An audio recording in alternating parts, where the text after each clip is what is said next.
একটু ফুচকা খেতে ইচ্ছে হচ্ছে, যা একটু ফুচকা খেয়ে আসি।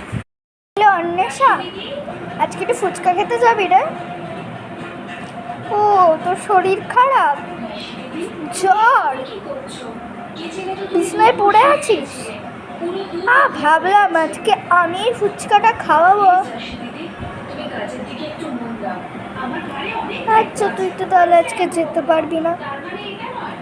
ও, তুই আসতে পারবি? হ্যাঁ, আমি আজকে খাওয়াবো। তোর জ্বর ঠিক হয়ে গেছে?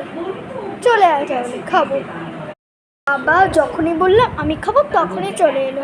আমি ঠিকই ধরেছিলাম ওর নিজের খাওয়াবে না, সেটাইও ধান্দা। এবার মজাটা আমি দেখাচ্ছি। চল চল আখি, চল ফুচকা খেয়ে আস। আরে অন্বেষা, আজকে যেতে পারবো না।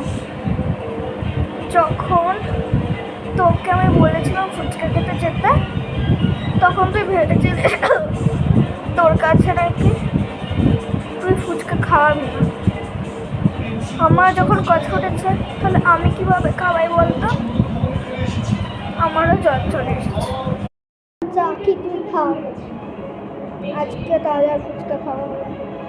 তুই কেন যে বলতে গেলাম প্রথম খাবো না।